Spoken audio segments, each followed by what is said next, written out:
Buenos días, iglesia, el Señor les bendiga, bienvenidos a nuestro tiempo devocional. Hoy es 1 de diciembre y estamos en la edición número 110 de nuestro tiempo devocional. Tengo varias cosas que quisiera decir. Lo primero, finalmente ya llegó diciembre del 2020, a ver si terminamos este año, ¿verdad? Que ha sido un año difícil, pero la verdad es que no va a haber mucha diferencia entre el 31 de diciembre y el 1 de enero, ¿verdad? Las pruebas pueden continuar, las cosas van a continuar y lo que tenemos es que orarle al Señor que tenga mucha misericordia de todos nosotros, ¿verdad? Y que el Señor pueda pues quitar todas estas cosas que hemos estado pasando, ¿verdad? Sobre todo esta pandemia, que finalmente podamos ver el fin de toda esta situación. Quiero en esta mañana primero que nada también disculparme con todas las personas que nos siguen a través de las redes sociales. El domingo tuvimos dificultades con la grabación de nuestro servicio, con la transmisión, y la verdad fue algo que escapa a nuestro control, pudiéramos decir. Resulta que nuestra consola de sonido es una consola digital, está conectada al internet y ella sola se bajó una actualización que desconfiguró todo el sistema de sonido. Ella volvió a la configuración original que traía de factoría, y aunque tuvimos que ubicar a un ingeniero de sonido, una persona que viniera a ayudarnos un poco con todo eso el día sábado, logramos echarla a andar y poder funcionar el sonido en la iglesia para lo que fue el servicio, pero evidentemente algo no quedó completamente bien y se afectó el sonido de la grabación. Así que es algo que tendremos resuelto, Dios mediante, para este fin de semana, y no debemos tener dificultades. Así que le pido disculpas a todos aquellos que no nos pudieron escuchar este domingo. En otro orden de cosas, tenemos que orar también por nuestra hermana Delia, que ahora mismo está en el salón de operaciones. Delia, la esposa de nuestro hermano Eulogio, ella hoy está siendo sometida a una cirugía de tiroides. Así que cuando oremos al final tenemos que presentar a nuestra hermana Delia, ¿verdad? Aunque ya lo hemos hecho. Ella la hemos puesto en las manos del Señor. También orar por nuestra hermana María Elena, por la partida de su hermano Joaquín. Él murió de COVID el día domingo. Joaquín nos estaba visitando desde Cuba y llegó y se enfermó de COVID y pasó con el Señor también. Y también la hermana Gisela Reyes, una hermana de ella, también falleció, partió con el Señor la semana pasada. Así que también estamos orando por la familia de nuestra hermana Gisela Reyes. Tenemos mucho por qué orar y mucho que hacer. Hoy quiero compartir con ustedes en el Evangelio de Lucas, en el capítulo número 1, y voy a leer los versículos del 5 hasta el 17. Evangelio de Lucas, capítulo 1, versículos del 5 al 17. Y estamos comenzando, ¿verdad?, este tiempo de celebración de la Navidad, donde queremos proclamar que Jesucristo vino a este mundo para traer la salvación, la esperanza y esa buena voluntad de Dios para con los hombres.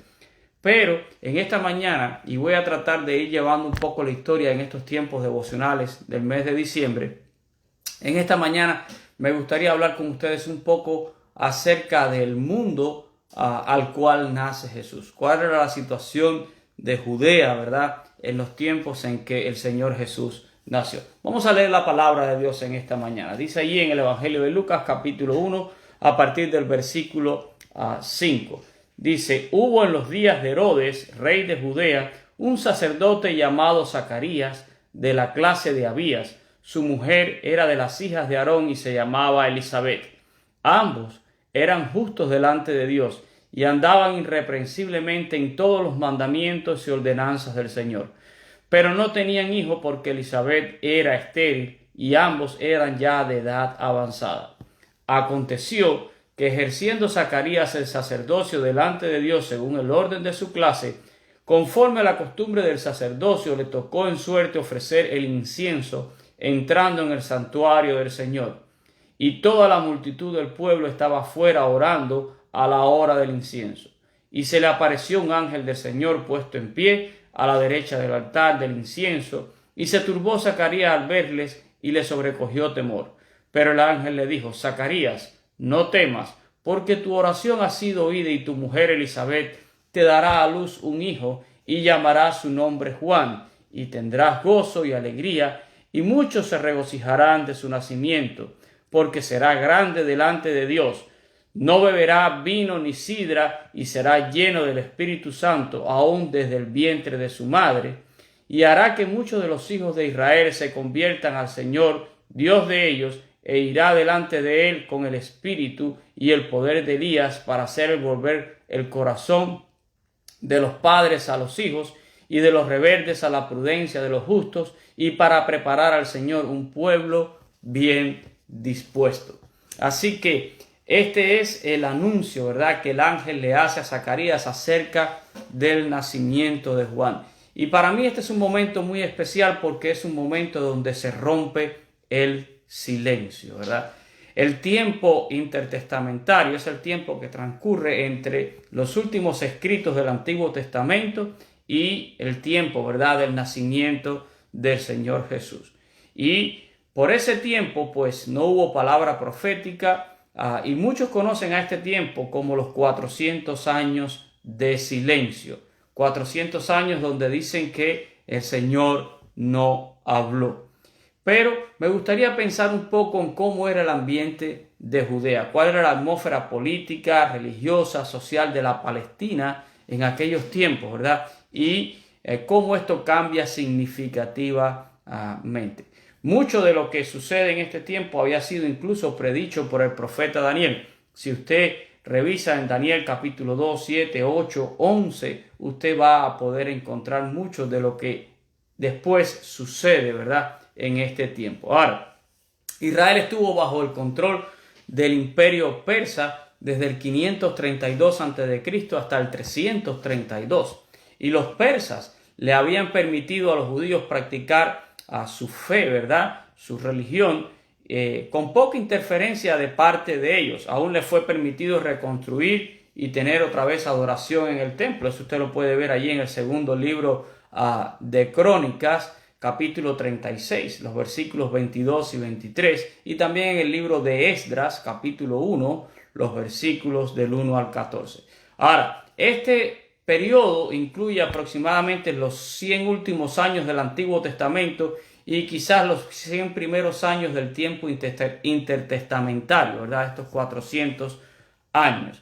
Y fue un tiempo de relativa paz. Fue un tiempo de contentamiento, aun cuando Israel estaba completamente destruido. Había un remanente que había regresado, y ahí estaban las cosas, ¿verdad? No había un gran fervor del pueblo de Dios, no estaban ellos verdaderamente entregados, pero había un tiempo de relativamente tranquilidad. Luego Alejandro el Grande desafió a Darío de Persia e impone el gobierno griego al mundo, ¿verdad? Alejandro, conocido también como Alejandro el Grande, fue un estudiante de Aristóteles y fue muy bien educado en la filosofía y en la política griega. Él ordenó que la cultura griega fuera promovida en todos los territorios que ellos estaban conquistando. Así que, como resultado de todas estas cosas, el hebreo del Antiguo Testamento fue traducido al griego, ¿verdad? Y se conoce hoy en día como la Septuaginta, esa traducción al griego del Tanaj hebreo, ¿verdad? El Tanaj era el canon que había establecido Esdras con 39 libros, que son los 39 libros que nosotros conocemos hoy en el Antiguo Testamento. La mayor parte de las referencias que hoy vemos en el Nuevo Testamento que se utilizan del Antiguo son tomadas precisamente de la Septuaginta. Así que Alejandro le permitió la libertad religiosa a los judíos, aunque promovía en manera desmedida, vamos a decir, el estilo de vida griego, la filosofía griega y el mundo helenista, ¿verdad? Y eso no fue bueno para el pueblo de Israel, porque la cultura griega era una cultura muy mundana y además era profundamente humanista, impía, y comienza de alguna manera a tener una influencia en el pueblo hebreo, ¿verdad? Se empieza a mezclar con la fe del pueblo hebreo. Después de la muerte de Alejandro, Judea queda gobernada por una serie de sucesores que tuvo Alejandro, hasta el último de ellos, que quizás es uno de los más famosos en la historia, que es Antíoco Epífanes. Y Antíoco Epífanes es recordado, entre otras cosas, porque él limitó grandemente la libertad religiosa para los judíos.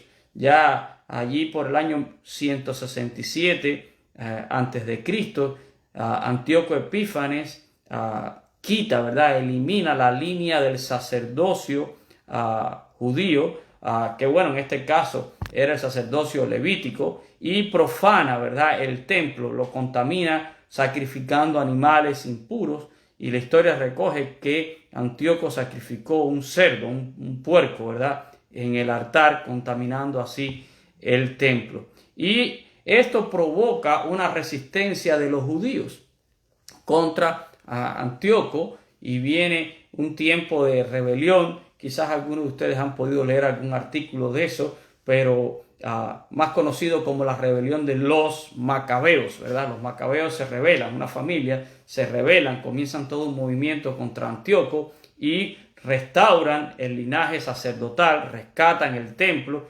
y a esto le sigue un periodo de muchísimas guerras, violencias, luchas internas. Se levantaron en aquel tiempo también hombres como el famoso Judas el Galileo, cuyos seguidores se le conoce, ¿verdad?, como los celotes. Y estos celotes, entre ellos después, ¿verdad?, conocemos en el Nuevo Testamento a Simón el celote o el cananista, que es el término hebreo. Celote es el término en griego. Y así continúa la historia hasta que en el 63 a.C. llega Pompeyo, ¿verdad?, el gran general romano, y conquista la Palestina y por fin pone a toda Judea bajo el control del Imperio Romano. Y esto conduce, ¿verdad?, a que el César y el Senado romano le conceden o ponen como un rey vasallo a Herodes allí, ¿verdad?, como rey de Judea. Y esta sería la nación, ¿verdad?, que tendría que pagarle ahora impuestos a los romanos. Y comienza otra etapa de mezcla entre la cultura romana, la cultura griega, la cultura hebrea. Y ya ustedes pueden imaginarse toda esa mezcla, ¿verdad? Y también junto con esto llega la religión, ¿verdad?, politeísta de los romanos. Ya teníamos también la de los griegos. Y en medio de todo eso, pues, el monoteísmo del pueblo hebreo. Así que en este tiempo intertestamentario, esos 400 años, surge incluso mucha literatura no inspirada, que hoy en día se conoce también como los libros apócrifos o libros no inspirados, ocultos, secretos. Eso es lo que quiere decir la palabra apócrifos. Y los judíos lo rechazaban, ¿verdad? No estaban muy de acuerdo con estos libros. Hay 14 de ellos que son los más sobresalientes de este periodo y no son reconocidos, ¿verdad?, dentro del canon bíblico. Fue la Iglesia Católica en el 1546, ya en el Concilio de Trento, que aceptó a 11 de estos 14 libros y los llamó deuterocanónicos o segundo canon. Y muchos incluso piensan que esto fue una jugada, una movida que hizo la Iglesia Católica en aquel momento, un poco para contrarrestar el empuje ya que traía la reforma de Lutero, ¿verdad?, y sus 95 tesis. Pero bueno, esa es otra parte de la historia. Quiero regresar a este tiempo intertestamentario, ¿verdad? Así que durante el periodo de esta ocupación griega y después romana, emergieron dentro de los judíos dos importantes partidos religiosos también, que fueron los fariseos, que tanto leemos, ¿verdad?, en el Nuevo Testamento. Y los fariseos, ¿qué era lo que hacían? Pues le añadían a la ley de Moisés a través de la tradición oral, y ellos hacían sus propias interpretaciones de la ley y llegaron a considerar la tradición incluso por encima de la misma ley. Así que, y por eso vemos el conflicto, ¿verdad?, entre Jesús y los fariseos después en el Nuevo Testamento. Por otro lado, también surgen los saduceos, que representaban un poco más a la clase rica, aristócrata, y ellos los saduceos ejercían su poder por medio del Sanedrín, que era una especie de corte suprema quizás en nuestros tiempos, ¿verdad? Y ellos rechazaban todo, menos los libros mosaicos, los escritos por Moisés. Ellos no creían en lo sobrenatural, no creían en la resurrección y admiraban mucho el mundo de los griegos, ¿verdad? Ellos admiraban grandemente la cultura helenista. Así que en medio de todas estas cosas, en medio de toda esta gran escena que usted se está dando cuenta que era bien compleja, llega el Señor Jesús. Nace Jesús a este mundo. Y tanto los judíos como los paganos, ¿verdad?, de otras naciones, se sentían cada vez más insatisfechos con la religión, con la vida espiritual. El mundo romano, en aquel entonces, pudiéramos decir que era un mundo global, muy parecido al que tenemos hoy en día. Vivir bajo el imperio romano era como vivir en un mundo global. Era un imperio vasto, sus fronteras eran muy grandes e internamente las fronteras se comienzan a borrar. Uno podía viajar dentro del imperio romano, llegaron a tener un idioma básico que fue el griego, ¿verdad? Y habían muy buenas comunicaciones, estaban las famosas carreteras romanas, el correo romano que era muy eficiente, así que era un mundo que funcionaba bastante bien y los romanos eran crueles y fuertes, ¿verdad? Pero mantenían generalmente paz y tranquilidad. Quizás usted ha escuchado de ese término de la pax romana, ¿verdad? Ellos mantenían bastante control y cuando alguien intentaba sublevarse o algo, ellos eran crueles, aplastando a cualquier tipo de rebelión, como lo que pasó después, ¿verdad? Entre el 67 y el 70 después de Cristo, ¿verdad? Cuando comienza esta guerra judeo-romana y ellos aplastan esta rebelión y destruyen Jerusalén y el templo y todas estas cosas, ¿verdad? Pero entre este tiempo es que llega el Señor Jesús. Y el imperio romano, como les decía, significaba un mundo global, un mundo con un gran comercio, un mundo que era desarrollado y tecnológico, pudiéramos decir, para su tiempo. Pero había algo triste, ¿verdad? Y era que el ser humano estaba vacío, confundido, sin fe, sin esperanza y hundido en cierta oscuridad y en cierto mundo religioso. El pueblo judío vivía en una religiosidad que era representada por los fariseos y los saduceos que estaban en conflictos entre ellos mismos y en medio de eso esa filosofía griega, helenista, que hundía al hombre en un profundo humanismo. Y quiero que noten algo, que ese mundo era muy parecido al mundo que tenemos nosotros ahora mismo, ¿verdad? Es un mundo bastante global, también en nuestro tiempo, claro, con mucho más desarrollo tecnológico que lo que era el imperio romano en aquella época, pero un hombre igualmente vacío y hundido en un profundo humanismo. Y en medio de todas estas cosas, habían 400 años de silencio donde Dios no había hablado.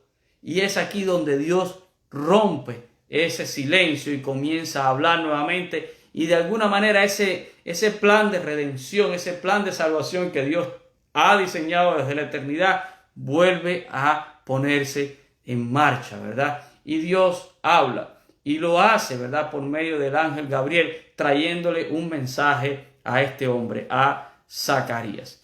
Zacarías y Elizabeth habían orado por un hijo, ¿verdad? Pero ellos nunca habían sospechado que ese hijo iba a llegar no solo como una respuesta a sus oraciones, sino también como parte importante de un plan que Dios tiene para redimir al mundo. Y eso fue lo que le dijo el ángel Gabriel, ¿verdad? Sobre aquel hijo que les iba a nacer. Y de esto vamos a estar hablando el próximo jueves. Pero el ángel le dijo que este sería grande delante de Dios. Y esa grandeza estriba en el ministerio que iba a desarrollar Juan el Bautista, ¿verdad? Juan quiere decir Dios favoreció con su gracia. Él sería consagrado a Dios, sería nazareo, ¿verdad? Como lo fue Sansón. Por eso el ángel menciona las leyes del voto nazareo, ¿verdad? No beber vino, ni sidra, ni rapar su cabeza.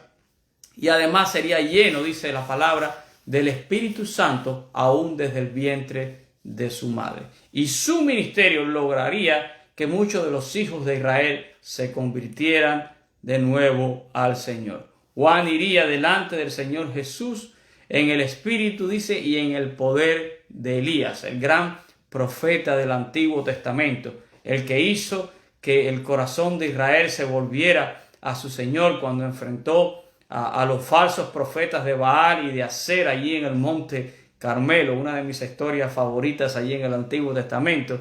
Pues Juan haría volver igualmente el corazón de los padres a los hijos, y dice, y de los rebeldes a la prudencia, de los justos, y a prepararle al Señor un pueblo, ¿verdad?, con un corazón bien dispuesto. Ahora, como les decía hace un momento, nuestro mundo actual no es muy diferente de ese mundo al cual llegó Cristo.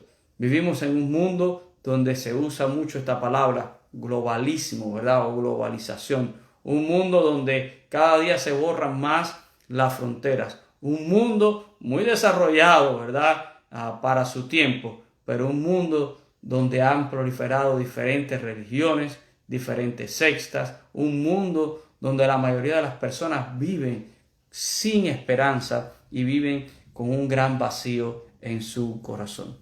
Y la única diferencia que existe entre el mundo al cual nace Cristo y el mundo donde estamos viviendo usted y yo ahora es que no necesitamos, ¿verdad?, que Cristo vuelva a nacer. Ya Dios ha roto ese silencio y ya Jesús ha nacido, y no solo nació, sino también que murió en una cruz para pagar el precio de nuestros pecados y para poder traer la redención, la salvación, ¿verdad?, a un mundo que cada día palidece más. Así que usted y yo ahora tenemos esa ventaja. Así lo dice el autor de Hebreos en el capítulo 1. Así comienza su epístola, ¿verdad? Los versículos del 1 al 4, el autor dice que Dios ha hablado al mundo en diferentes formas, pero que en los postreros tiempos nos ha hablado a nosotros por medio del Hijo. Así que usted y yo ahora somos los encargados de compartir este maravilloso mensaje, ¿verdad? El propio Jesús,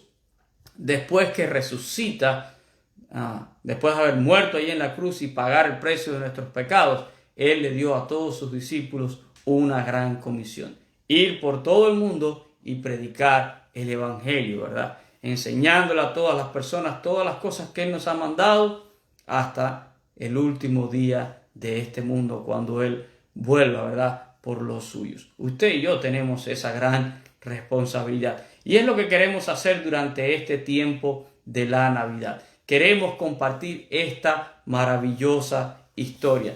Pero quería hoy comenzar este tiempo de Navidad, este mes de diciembre, hablando de este mundo o de este momento en el que Dios rompe ese silencio y comienza a hablar nuevamente, y ver ese escenario ese mundo al cual Jesús nace. Un mundo con una gran necesidad. Un mundo como el que tenemos ahora igualmente, ¿verdad? Una gran necesidad de Cristo Jesús. Así que, hermano, te invito a que en esta Navidad alcemos nuestras voces para proclamar a Cristo Jesús. El próximo jueves vamos a estar hablando nuevamente de este pasaje y vamos a verlo un poquito más con detenimiento, ¿verdad? Cómo es el nacimiento de este hombre, de este precursor que fue Juan el Bautista, ¿verdad? Cómo esto encaja en el propósito de Dios. Y vamos a continuar hablando de toda esta historia de la Navidad. Hay pasajes maravillosos en los cuales vamos a estar reflexionando durante nuestros tiempos devocionales. Vamos a orar en esta mañana y vamos a presentar a nuestra hermana Delia ahora, ¿verdad?, otra vez en la presencia de Dios. Ella está ahora en cirugía, les recuerdo a todos. Presentemos a nuestra hermana Marilena, a nuestra hermana Gisela Reyes. No olvidemos a nuestra hermana Mercedes, que está recuperándose también en casa. No olvidemos a nuestra hermana Nenita, que está allí en el hall. Nuestra hermana Lola, que está anciana. Nuestro hermano Duazo, que también está en casa, ¿verdad? Tenemos a muchos que están ya viejitos y con problemas también de salud, que no pueden estar congregándose con nosotros. Pero recordémosles siempre en oración y presentémoslos delante de Dios. Vamos a orar en esta mañana.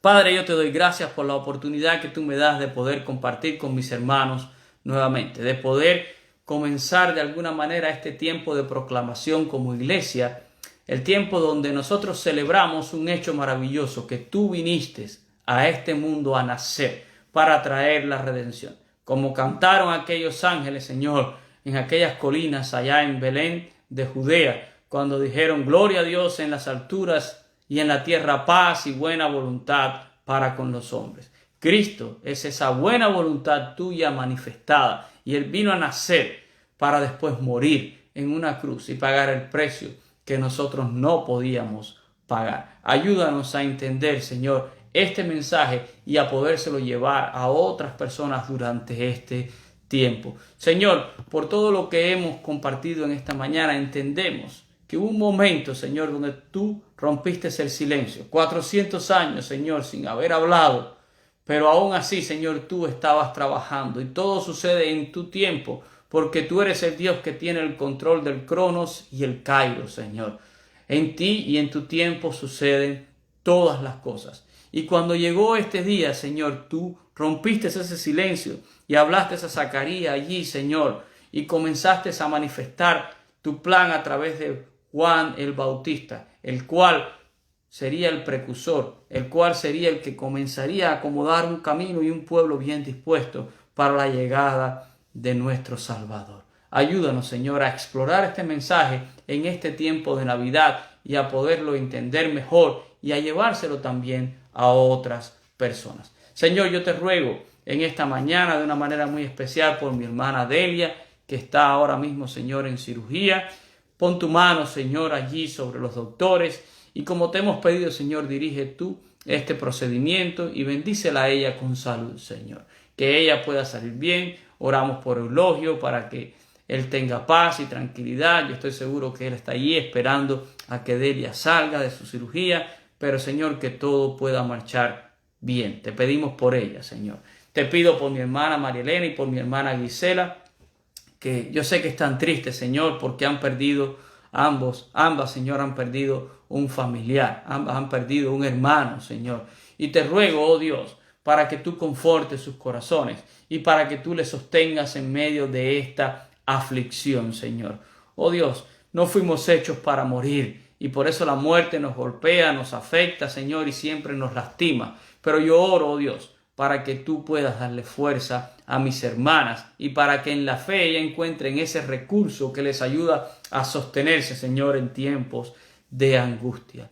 Así, Señor, ruego por mis hermanos enfermos, Señor. Recordamos a nuestra hermana Mercedes, que está en su casa todavía recuperándose, a nuestra hermana Nenita, Señor, que está en el home todavía allí haciendo terapia, a nuestro hermano Duazo, y a otros tantos, Señor, nuestra hermana Lola, y a muchos más que quizás ahora escapan a mi mente, pero que no escapan nunca a la mente tuya, Señor, porque tú cuidas de cada uno de tus hijos. Tu cuidado es real y es efectivo sobre nuestras vidas. Ni un cabello, Señor, de nuestra cabeza cae a tierra sin que tú lo sepas, sin tu consentimiento, Señor. Por eso nos entregamos en tus manos y en fe, Señor, nos abandonamos para que tú, Señor, puedas cuidar de cada uno de nosotros. Que tu voluntad siempre sea hecha en nuestras vidas, Señor. Cuídanos y guárdanos. Y permite, Señor, que esta prueba de esta pandemia que estamos viviendo y que ya casi vamos a llegar a un año exactamente viviendo bajo estas condiciones, pronto pueda terminar, Señor. Que de alguna manera podamos retomar nuestras vidas, aunque sabemos que nada será igual. Pero queremos, oh Dios, poder tener un poco más de libertad para congregarnos, para hacer, Señor, porque esta pandemia nos limita bastante. Pero, Señor, tú tienes el tiempo en el que tú quitarás este azote. Solo te pido, Señor, que todo el tiempo que tú lo permitas, nosotros podamos seguir siéndote fieles y podamos seguir, Señor, proclamando tu santo evangelio. Cuida a tu pueblo, Señor. Cuida a cada uno de mis hermanos. Cuida de nuestra familia, Señor. Los presentamos delante de ti. Cuida de nuestros hijos en las escuelas. Oh Dios, guárdalos. Y así, Señor, permite que en este tiempo de celebración podamos proclamar una y otra vez que tú viniste a este mundo para salvar, para redimir. Obra salvación, Señor. Y que cada palabra que sea predicada por cada uno de tus siervos en cualquier lugar de este mundo, que no vuelva a ti vacía, sino que esta palabra pueda dar verdaderamente frutos y que pueda ser palabra de salvación. Lo pedimos todo en el precioso nombre de Cristo Jesús. Amén y amén. Gracias, mis hermanos. Gracias a todas las personas que están gentilmente conectadas con nosotros. Les amamos, les queremos. Nos veremos este domingo nuevamente acá en nuestro templo para continuar, ¿verdad?, con nuestros servicios. La iglesia sigue adelante. Quiero recordarte que el viernes 18 a las 5 de la tarde vamos a estar en la 107 Flyer, allí en esa área comercial que está detrás del restaurante El Pollo Tropical. Allí vamos a estar en el daycare donde trabaja nuestra hermana Arlene, y vamos a estar allí con nuestra banda tocando villancicos de Navidad para toda la comunidad y repartiendo tratados y dándoles a todos a conocer que Cristo vino para salvar. Así que cuento contigo para que nos puedas apoyar ese día, no solo con tu presencia, sino repartiendo tratados, ¿verdad? Queremos que la iglesia se haga presente ese día allí. Ha sido un año difícil y nosotros tenemos un gran mensaje de alegría, de gozo, de paz y de salvación que compartir con la comunidad, y nos vamos a dejar usar por el Señor para este fin. Por hoy suficiente. Como siempre, deseo que la paz de Jesucristo pueda estar en tu vida. Mucha fuerza, iglesia. Seguimos adelante y te espero el jueves en nuestro nuevo tiempo devocional. Dios te bendiga en este día.